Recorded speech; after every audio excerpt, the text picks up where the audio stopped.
My brother offered to photograph my wedding as his gift. I thought it was sweet until I saw the pictures. He'd edited every photo to make me look grotesque, then posted them online to humiliate me. He forgot one thing.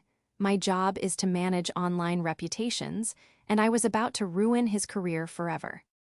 This is where the story truly begins, and you won't want to miss what happens. Make sure you're subscribed to see it through to the end. We're always curious. Where in the world are you all watching from today? Let us know in the comments. The honeymoon was over. Not just literally, Ethan and I had returned from 2 blissful weeks in Italy, but emotionally. I was sitting on our new sofa, wrapped in a plush blanket, shivering despite the heating being on. The post-wedding glow had been replaced by a deep, hollow exhaustion. I'd been fighting a nasty flu for 3 days, the kind that makes your bones ache and your skin feel too tight. Ethan was in the kitchen, making me another cup of lemon and ginger tea, his quiet humming the only sound in the apartment. My phone, resting on my lap, buzzed with a notification. It was an email from my cousin, titled Daphne, you need to see this. My fingers felt thick and clumsy as I opened it. The email was short.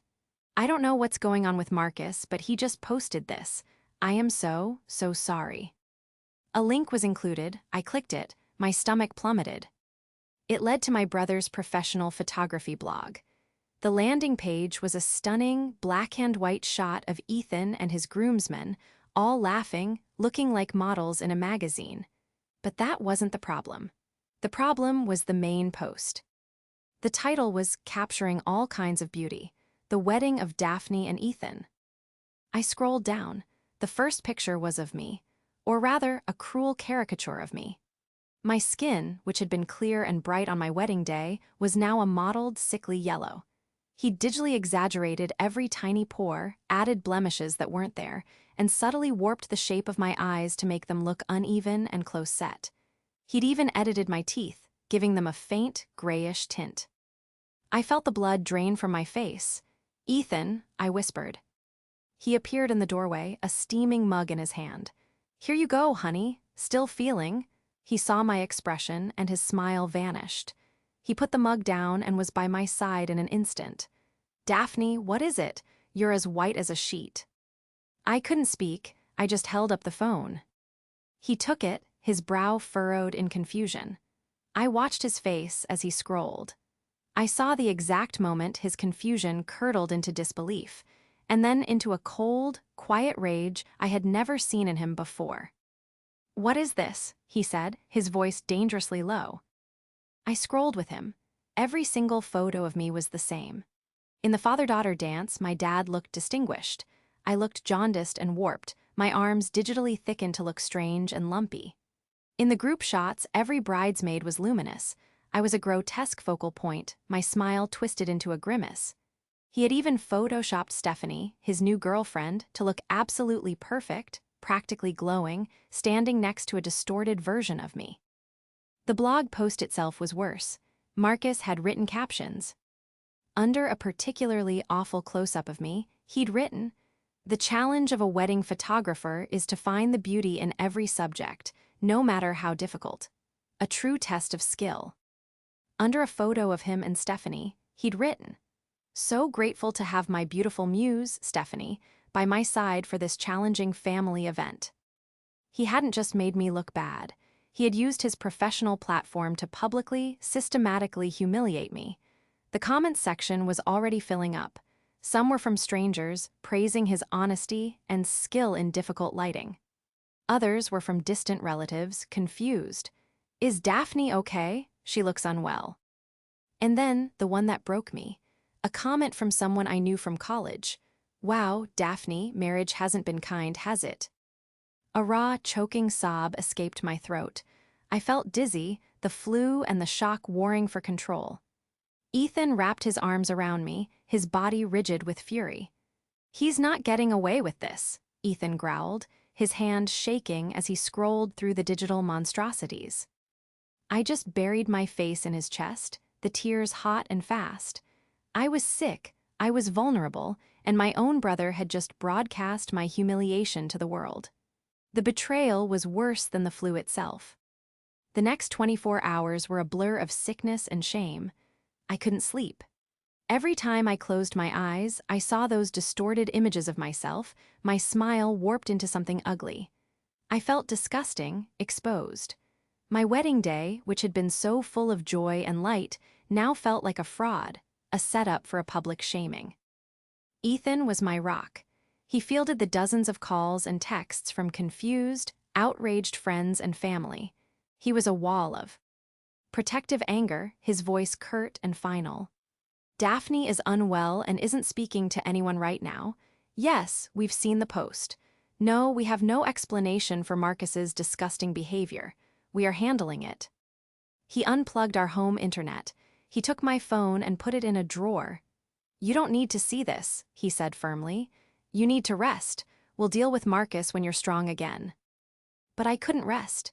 The fever had broken, but the emotional chill remained. On the third day, my phone, now back in my possession, rang. The screen flashed, Marcus.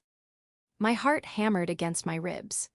Ethan saw my face and took the phone from my hand, his thumb hovering over the decline button. No, I said, my voice hoarse. Put it on speaker. I want to hear this. He nodded, his eyes dark. He answered and set the phone on the coffee table. Daphne, you're finally picking up, Marcus's voice boomed, entirely too cheerful. There was no apology, no concern. I've been calling. Did you see the blog? It's getting incredible traffic. My engagement is through the roof. I was speechless. I looked at Ethan, who seemed to be vibrating with suppressed rage. What did you do, Marcus? Ethan's voice was like ice. There was a pause. What do you mean? I did my job. I gave you a set of artistic, realistic photos. A gift, remember? You should see the DMs I'm getting.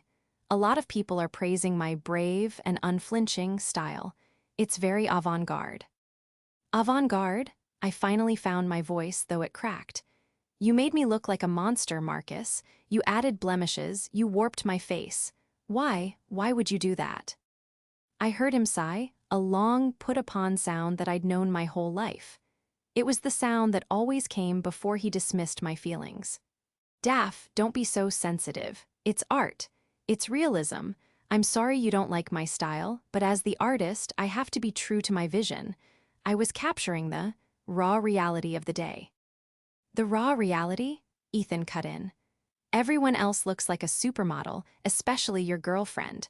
The only raw reality you captured was your own cruelty. Look, I can't help it if Stephanie is just naturally photogenic, Marcus snapped, his cheerfulness finally slipping. I'm a professional, Ethan. This is how I see things. I can't Photoshop reality just because my sister is insecure. Insecure? The word hit me like a slap. He had twisted his malice into my weakness. You posted them online, Marcus, I whispered, the tears returning. For everyone to see, my colleagues, my friends. It's my portfolio, he said, his voice rising in irritation. It's how I get business. This is good for my brand. You should be happy for my success. Now, I have to go. Stephanie and I are scouting a high-end venue. I'll send you the full gallery link when I have time. Maybe you'll find a few you like in there. The line clicked dead. I stared at the phone. The man who had held my hand when I broke my arm, the brother I'd adored, was gone. In his place was a stranger, one who would humiliate me for engagement.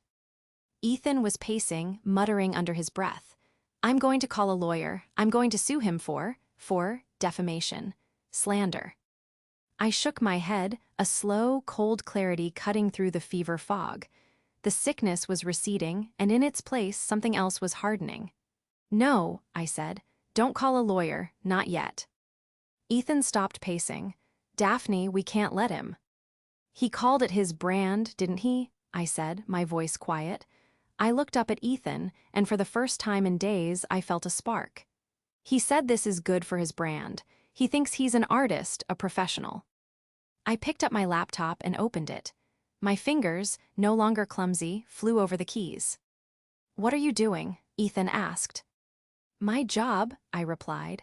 I'm a senior brand strategist, Ethan. I manage online reputations for multi-million-dollar companies. I handle digital crises. Marcus thinks his brand is his portfolio. He's wrong. I kept typing, my mind racing. Marcus wasn't just a cruel brother, he was a business, and he had just made a very, very public mistake. He had forgotten one crucial thing.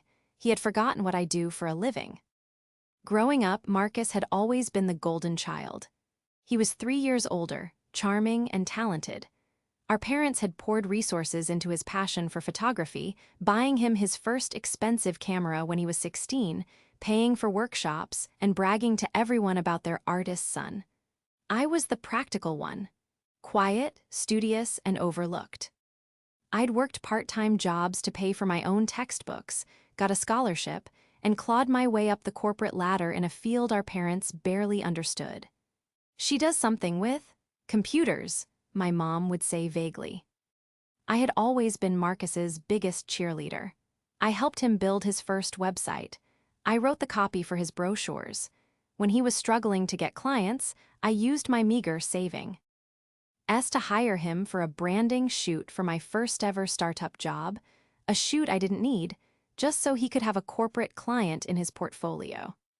I celebrated his successes harder than my own, desperate for his approval, for that bright, charming smile to be aimed at me with genuine pride. When he'd offered to photograph my wedding, I'd wept with gratitude. "It's my gift to you and Ethan, Daff," he'd said, hugging me tightly. "Only the best for my little sister." It felt like the culmination of all those years, a sign that he finally saw me, that he was proud of me. That illusion was now shattered. This betrayal wasn't impulsive, it was calculated. And I knew, with a certainty that chilled my bones, that it wasn't his idea alone. The real antagonist, the influence, was Stephanie. Marcus had met Stephanie about 6 months ago. She owned a small, overpriced boutique that seemed to be perpetually empty. She called herself a stylist and a brand consultant, but from what I could tell, her main occupation was spending her family's money and cultivating an air of bored superiority. She was beautiful, I couldn't deny that, but in a sharp, cold way. From the moment she met me, she'd treated me with a bizarre, simmering disdain. I remembered our first meeting clearly. Marcus had brought her to a Sunday brunch. I'd worn a simple sundress. Stephanie had looked me up and down, her lip curling slightly, and said, "Oh, Marcus, your sister is so quaint. It's brave to be that casual." Throughout my wedding planning, she'd been a constant, negative presence. When I showed her my dress, she'd sighed and said, "That silhouette is very traditional. Are you sure you can pull it off?" Dee insisted on being in the bridal party suite as we got ready, just to help, but had spent the entire time taking pouty selfies and criticizing the makeup artist. And now, looking at the blog post again, I saw her influence everywhere. The avant-garde and raw reality language, that was pure Stephanie. It was her brand of pretentious nonsense. The photos of her were placed strategically throughout the post, making it look less like my wedding album and more like her personal fashion shoot. In one, she was posed dramatically by a window, her back to the main reception, with a caption, "Finding artistry in the mundane." She was jealous. She was petty. She saw me, happy and successful in my own right, marrying a wonderful man like Ethan, and she couldn't stand it. She had seen my wedding as a platform to launch her own brand and, in the process, diminish me. Marcus, blinded by her and high on his own arrogance, had been her willing instrument. "Daphne," Ethan's voice pulled me from my thoughts. He was sitting opposite me, a legal pad in his hand. "I've been doing some research. A cease and desist letter won't be enough. We need to." I held up my hand. "We're not going to use a lawyer. We are going to use a strategist, me." I turned my laptop screen toward him. Marcus's entire business relies on his online reputation. His blog, his social media, and most importantly, the major vendor platforms. The Knot, Wedding Wire, Zola, that's where he gets 90% of his clients. He's a preferred vendor on 2 of them. That status is everything. "Okay, so we report him?" Ethan asked. "No," I said. "We don't just report him, we deplatform him. A simple complaint will get lost in their customer service queue. We need to build an ironclad, public case that they cannot ignore. We need to make Marcus a PR liability so toxic that they drop him to protect their own brand. I opened a new folder on my desktop and named it Project Payback. First, I said, we need the truth. We need the real photos. I picked up my phone and sent a mass text to my entire bridal party and several close family members. Hi everyone. As you've seen, Marcus's photos are not representative of the day.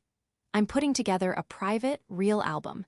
Please send me every single photo and video you took on your phones. The good, the bad, the blurry. Send me everything. Within an hour, my inbox was flooding. Hundreds of photos. Me laughing with my bridesmaids, my skin glowing. Me and Ethan sharing a stolen kiss, our eyes shining. Me and my dad, tears in our eyes as we danced. The evidence was clear. Marcus hadn't captured raw reality. He had manufactured an ugly lie. Okay, I said to Ethan, my voice steady. Now we gather the rest of the evidence. I took a high-resolution screenshot of every single edited photo on Marcus's blog. I screenshotted every malicious caption, every humiliating comment. I saved the HTML of the entire page. He thinks this is his art, I murmured, dragging the last screenshot into the folder. He's about to learn that my computer job is an art too. It's the art of digital warfare. The shift from victim to strategist was immediate and total. The fog of my illness and the sting of betrayal were replaced by the cold, sharp focus I normally reserved for a client in crisis. My brother had started a fire online. I was about to control the narrative. My first step was to create a new, professional-looking blog on a neutral platform. I bought a domain name, https://www.google.com/search, Q equals the truth about the shoot, com. This is where we'll host the evidence, I explained to Ethan, who is now my dedicated research assistant. We can't just post angrily on Facebook. This has to be calm, methodical, and devastatingly professional. It has to look like a legal filing, not a family spat. For 2 days, we worked. I set up the site with a clean, minimalist design. The centerpiece was a compare and contrast gallery. On the left, I uploaded the beautiful, candid photos from my guests' phones. On the right, I placed Marcus's maliciously edited, professional shots of the same moments. The side-by-side comparison was damning. Guest photo, me smiling at Ethan, natural happy. Marcus's photo, the same moment. My skin was yellow, my eyes uneven, my smile twisted. Guest photo, me dancing with my father. Marcus's photo. My arms were digitally bloated, my dress warped to look ill-fitting. Guest photo, me, Ethan, and our bridal party laughing. Marcus's photo, everyone else was perfect. I was the single, grotesque element. Beneath the gallery, I wrote a narrative. I didn't use emotional language. I used the language of a brand audit. An analysis of professional misconduct, the title read. I detailed the agreement. The photographer, Marcus last name, offered his professional services as a wedding gift. I detailed the breach of contract, even a verbal one. The delivered product was found to be intentionally and maliciously altered to misrepresent the subject, the photographer's sister, in a grotesque and humiliating manner. I embedded the screenshots of his blog, his captions, and the public comments. I highlighted his own words, true to my vision, raw reality, and challenging subject. Then came the masterstroke. Marcus isn't just a bad photographer, I told Ethan. He's a bad businessman, and if he's willing to do this to his own sister, what is he doing to his paying clients? This wasn't just about me anymore. This was about protecting others. I spent the next day digging. I put my SEO, search engine optimization, skills to work, not to promote, but to find. I searched for hidden reviews, for forum posts, for any flicker of discontent linked to his business. At first, there was nothing. His public profiles were gleaming 5-star reviews. He's curating, I muttered. He's deleting negative feedback. So I dug deeper. I used advanced search queries to find cached versions of review pages, and I found one. A post on a local wedding forum from 6 months ago, right when he started dating Stephanie. The post was from a frantic bride. "Help, Marcus' last name, photography is holding my photos hostage." I clicked. The story was eerily familiar. The bride explained that Marcus had been wonderful until the wedding day. Then, his new girlfriend, whom she didn't name but described as a sharp-looking woman in all black, had been present, directing him and making snide comments about the bride's dress. The bride's sneak peek was delayed for weeks. When she finally got it, the photos were off. Not grotesquely edited like mine, but flat, poorly lit, and missing key moments. When she complained, Marcus had sent her a nasty email, stating that his artistic integrity was final. He then demanded an additional $2,000 editing fee to fix the photos to her basic standards. My blood ran cold. This wasn't just cruelty, it was a pattern, it was extortion.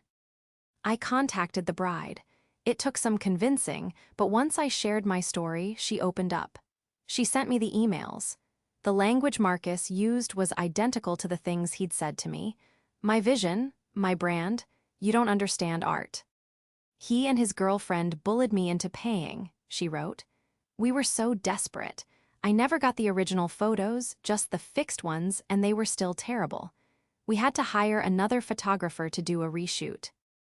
I screenshotted everything. The emails, her forum post. I added it to my website under a new section. A pattern of unethical behavior, case study 1. Now I had the weapon, but I wasn't just going to fire it. I was going to aim it at the heart of his career. I drafted a new email, this one addressed to the corporate offices of the Knot and Wedding Wire. The subject: urgent, formal ethics complaint and PR liability notice Marcus last name, photography. "To the head of vendor standards," I began. "I am a senior brand strategist writing to you today about a preferred vendor on your platform who is engaging in malicious and fraudulent business practices that expose your brand to significant liability." I attached the link to my evidence website. "This is not just a family dispute," I told Ethan, my finger hovering over the send button. "This is a formal notification that their platform is actively promoting a predator. They'll have to act. It's not about my feelings anymore. It's about their bottom line." I hit send. The website was live, the emails were sent, the trap was set. Now we waited. It didn't take long. 2 days later, my phone rang. It was my mother. Her voice was trembling with a mix of confusion and anger. "Daphne, what on earth have you done? Your brother is beside himself. He called me, sobbing. He said you're trying to ruin him, something about a website." I had preemptively blocked Marcus on all platforms, but I knew he'd find a way to me. I just didn't expect him to hide behind our mother. "Mom," I said, my voice calm and even, "have you seen his blog post?" He said it was art, Daphne," she stammered. "He said you were being overly sensitive, and now you've done this horrible thing." "Mom, I am going to send you a link to a different website. I want you to look at it. Look at the side-by-side photos. Look at the emails from the other bride he extorted. Then you can tell me if I'm being sensitive." I sent her the link. While she was occupied, Ethan got an alert. It was Marcus trying to email him from a new address. "Ethan, my man," the email read. "I think there's been a huge misunderstanding. Daphne is having some kind of episode. She's hysterical. That website she made is full of lies. You need to get her under control. Tell her to take it down now. It's slander, I'll sue." Ethan and I just looked at each other. The poorly executed threat was pathetic. "Slander?" Ethan murmured. "It's only slander if it's untrue, Marcus, and she has the receipts." My phone rang again. It was Mom. She was no longer confused. She was crying. "Oh, Daphne," she whispered. That girl, that Stephanie. She was with him, wasn't she? This is her, that other poor bride. Oh, Marcus, what has he done?" "He did this, Mom, not just Stephanie," I said gently but firmly. "He's a grown man, he made his choice." The real confrontation came that evening. We heard a pounding on our apartment door. Not a knock, a full-fisted, frantic pounding. Ethan and I looked at each other. He nodded and went to the door. I heard his voice, low and hard. "You are not welcome here, Marcus." "Get out of my way, Ethan. I need to talk to my sister." "You're not coming in, not after what you did." Then a high, sharp voice cut through. "He has a right to speak to his family, you Neanderthal. Move." "Stephanie." I stood up and walked to the door. Ethan was blocking the hallway, his arm braced Aga. Into the doorframe. Marcus was standing behind him, his face blotchy and red, looking less like an artist and more like a petulant child. Beside him was Stephanie, dressed in a severe black outfit, her arms crossed, her face a mask of contempt. "Daphne, finally," Marcus yelled, trying to push past Ethan. "You need to take that website down. Now, you have no idea what you're doing. You're ruining me." "Am I?" I asked, my voice echoing slightly in the hallway. I didn't raise it. I didn't have to. "Yes, I got an email from the Knot. They're suspending my account pending an investigation. That's my main source of clients. You did this." "No, Marcus," I said, stepping forward. Ethan stayed by my side. "You did this when you decided to use my face for your little avant-garde project. You did this when you took that other bride's money. I just organized the data." "Data?" Stephanie scoffed, stepping forward. "You call that data? It's a pathetic, childish tantrum. You were always jealous of Marcus's talent.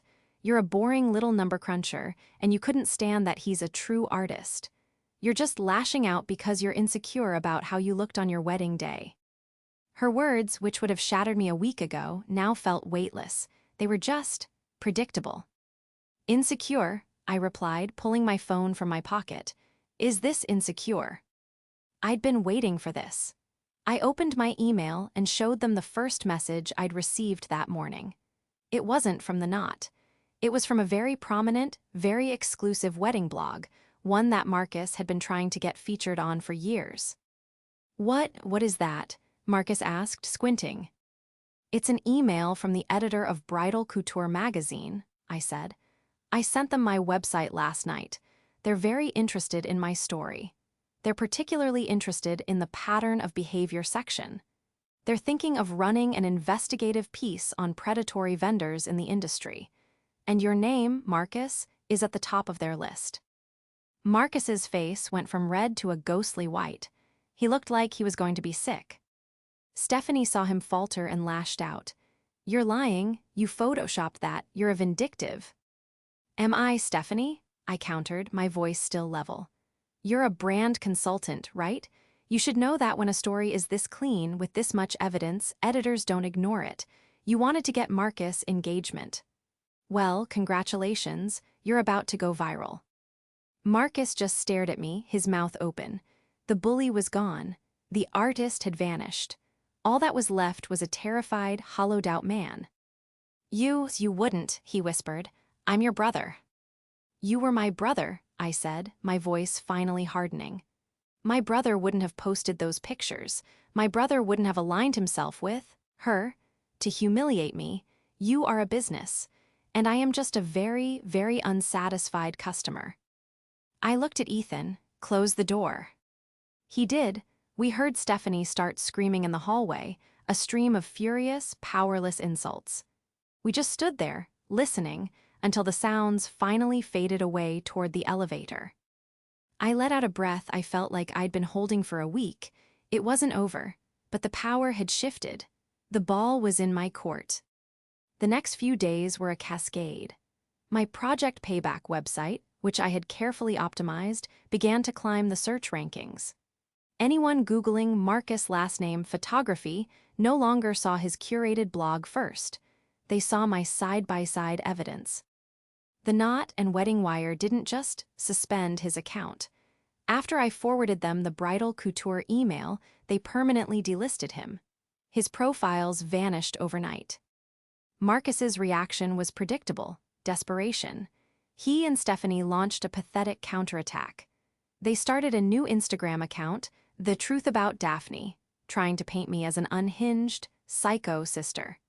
They posted old, unflattering photos of me from high school, claiming I'd always been jealous and unstable. It was a fatal mistake. It was exactly what I was waiting for.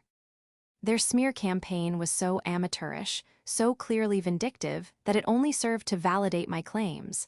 I didn't even have to respond. The court of public opinion did it for me. The few comments they got were from strangers. Yikes, this is not a good look for a professional, or wow, so you did edit the photos, and now you're bullying her for calling you out? Classy. But the real escalation came from my investigation. The bridal couture piece was in the works, and the editor had put me in touch with her legal team and an investigative journalist. "We think this is bigger than just you," she'd said. "This smells like a pattern." She was right. My single case study opened a floodgate. The journalist, using my research as a starting point, found 3 more couples who had been targeted by Marcus and Stephanie in the last 6 months. The pattern was identical. Marcus would be booked. Stephanie would insert herself into the process, acting as an unsolicited stylist. She would find flaws with the bride, the venue, or the decor. The photos would be delivered late, and they would be substandard. When the couple complained, Marcus and Stephanie would demand an artistic editing fee, ranging from $2,000 to $5,000, to fix the photos to their liking. It was a systematic, predatory con. They weren't just being cruel, they were running a racket. They were targeting couples who were emotionally vulnerable, using their wedding memories as leverage. My case was the only one where they hadn't demanded money. They had done it for pure, malicious pleasure, which, in the eyes of the public, was even worse. The journalist compiled everything: the email threads from the 4 couples, the bank transfer receipts for the fees, and my own meticulously documented evidence. The second confrontation was not at my door. It was at our parents' house. My mother, horrified by the new revelations, had called an emergency family dinner. Marcus and Stephanie had apparently begged for the chance to explain themselves. When Ethan and I walked in, the atmosphere was thick enough to cut with a knife. My father sat at the head of the table, his face like stone. My mother was nervously setting out plates. And there they were, Marcus and Stephanie, sitting on the sofa, looking like they were waiting for an audience. Stephanie, for once, looked slightly nervous. Marcus just looked exhausted. "Daphne," my mother started, Marcus wanted to apologize. "Assent." Stephanie immediately shot him a look. "Right," Marcus mumbled, not looking at me. "Look, Daph, this whole thing it's gone too far, okay? I'm sorry you didn't like the photos, my artistic vision. Maybe it was a mistake." "A mistake?" I asked, stopping in the middle of the room. "You mean your vision or the blog post?" "All of it," he snapped, his frustration overriding his script. "This whole thing, you've ruined me, my accounts are gone, my bookings are canceled, all because you were sensitive." "So you're not sorry for doing it," Ethan said, his arms crossed. "You're just sorry you got caught." "What we want," Stephanie cut in, her composure returning, "is a truce. You take down that website, you call off those journalists. In return, he'll re-edit your photos, for free." The sheer audacity of it left me breathless. They were still trying to negotiate. They still thought they held power. "No," I said. "No," Stephanie's voice went high. "What do you mean, no? You've made your point, Daphne. Now you're just being vindictive. You're trying to destroy his life." "His life?" I said, my voice rising for the first time. "What about the lives of the other couples, the ones you extorted, the ones whose wedding memories you held for ransom?" Marcus paled. I don't know what you're talking about." "Oh, I think you do." I pulled a thick manila envelope from my bag and tossed it onto the coffee table in front of them. "Let's talk about the Millers, the Changs, the Al-Jamal family, all of whom paid you an artistic editing fee after you delivered unusable photos." Marcus stared at the envelope as if it were a snake. Stephanie's eyes widened in genuine panic. This was the part she hadn't planned for. "I didn't. That was a misunderstanding," Marcus stammered. Those were difficult clients. They were victims, Marcus, I said, my voice dropping to a deadly quiet. And now they're witnesses. I have their bank statements. I have your emails. The bridal couture article isn't just about predatory vendors anymore. The new title is The Wedding Grift: How One Photographer and His Partner Extorted 4 Couples. It's scheduled to post in 2 days. My father, who had been silent, finally spoke. Marcus.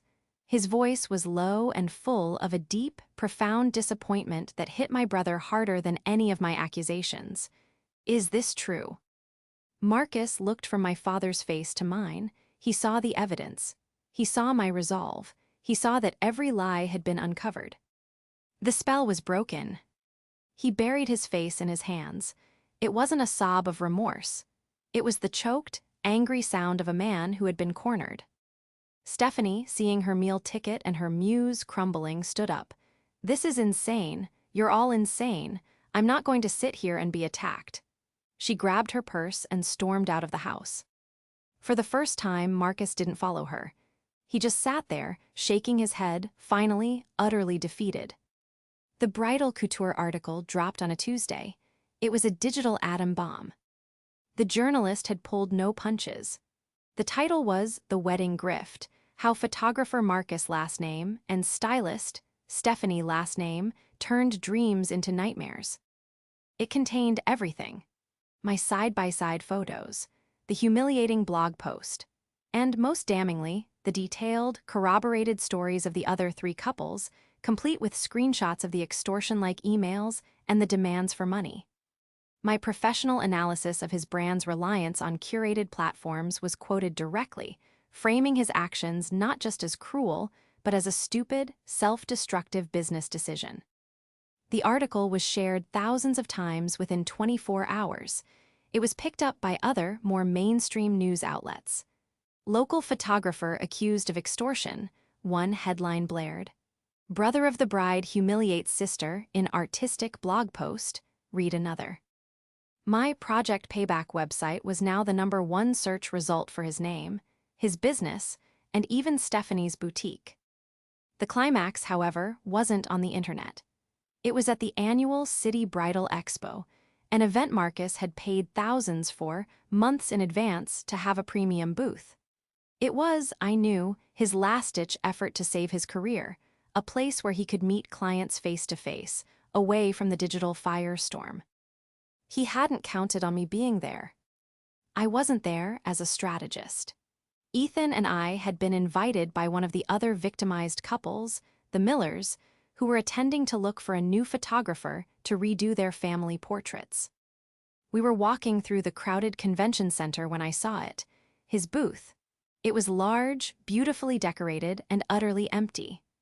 Marcus was standing in the middle of it, his suit rumpled, looking desperately at the couples walking past, all of whom gave his large, Marcus last name, photography, sign a wide berth. And then I saw Stephanie. She wasn't wit. Him, she was 20 feet away, laughing and talking with the owner of the most high-end floral design company in the city. She was dressed to the nines, positioning herself, as always, to be seen with the right people. She saw me, her eyes flickered to Marcus's empty booth, and she gave me a tiny, contemptuous smirk. She was already distancing herself. She was a rat leaving a sinking ship. At that moment, Marcus spotted me. His face went through a rapid series of emotions, shock, anger, and then a desperate, pathetic kind of pleading.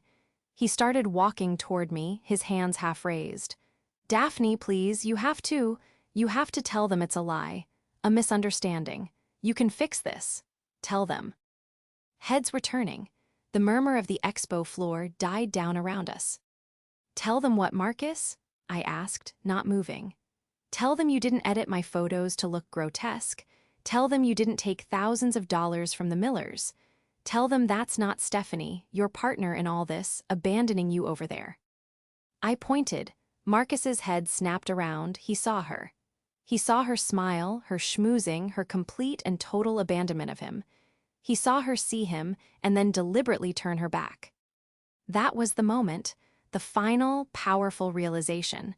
It wasn't me who had ruined him. It wasn't the internet. It was her.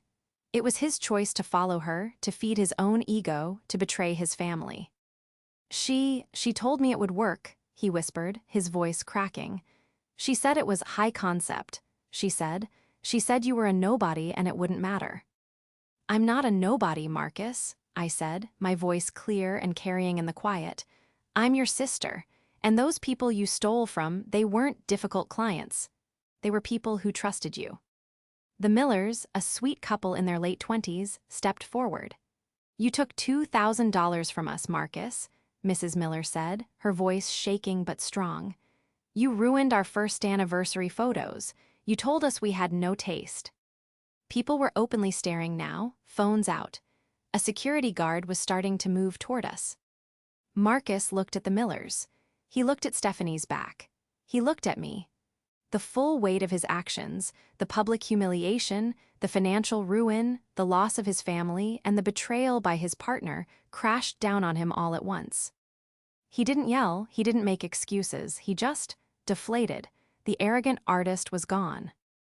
I have to go, he stammered, and he turned, walking quickly, not running back to his empty booth.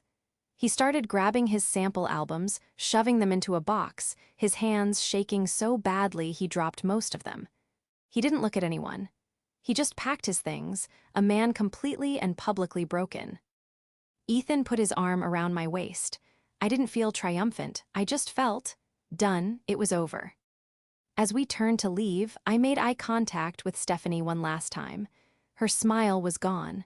Her face was ashen. The floral designer she'd been talking to was now staring at her, having clearly overheard. She, too, slowly turned her back on Stephanie. She was next, and she knew it. The downfall was total. Marcus declared bankruptcy within 2 months. The lawsuit, which the 4 couples, including us, filed as a class action, settled out of court. He had no money left, but the judgment was a public record, a permanent stain on his name. He lost his business, his condo, and the last of his reputation. I heard through my mother that he'd moved back into his old bedroom in their house. A 33-year-old man with nothing, not even his cameras, which he'd sold to pay the initial legal fees. Stephanie's demise was quieter but just as complete. Her boutique, already failing, closed its doors. The bridal couture article had made her toxic. No vendor would work with her. No client would hire her. Her family, embarrassed by the public scandal, reportedly cut her off. The last I heard, she had moved to a different state, her influencer, career dead before it ever began. My parents were a different story. My father was stern and practical. He told me, "You did what was right, Daphne. It was hard, but it was just." My mother, however, struggled. She loved her son. It took months of therapy both for her and for us as a family to navigate the chasm. The healing wasn't linear. There were tearful phone calls and difficult silences. The resolution for me and Ethan, however, was beautiful. About 6 months after the expo, Ethan surprised me. He'd hired the photographer who had shot the Millers' new portraits. "We're doing this again," he said, holding up 2 new outfits. "Our memories, our way." We went to a beautiful botanical garden, just the 2 of us and the photographer. We laughed, we kissed, and we took the most stunning, honest, and joyful photos. When we got them back, I cried, this time for the right reasons. They were perfect. They were us. I did have one final interaction with Marcus. He sent me a letter. It was handwritten and the cursive was shaky. It wasn't full of excuses or blame, it was just sad. "Daphne," it began, "I know sorry is a word I don't deserve to use. I got lost. I wanted to be a big shot and I listened to someone who promised me I could be. Instead, I hurt the one person who always believed in me. I threw away my talent and my family for nothing. I look at those pictures, the real ones, and I see what a beautiful day it was, and I see that I was the only ugly thing there. I don't expect you to forgive me. Not now, maybe not ever. But I wanted you to know that I know. I finally know." I read the letter, folded it, and put it in a box. It wasn't forgiveness, not yet, but it was an ending. My Project Payback website stayed up for a full year. I had added an update, linking to the articles and the outcome, framing it as a case study in professional ethics and the power of brand management. It became a minor legend in my industry. I was even asked to speak on a panel about crisis management and digital ethics. I used my skills not for revenge, but for justice. I'd protected future clients and exposed a predator. I had taken the worst day of my life and turned it into a testament to my strength. Ethan and I hung the new photos all over our apartment. They are a reminder that true beauty isn't about a perfect image. It's about honesty, resilience, and the unshakable love that helped me reclaim my own story.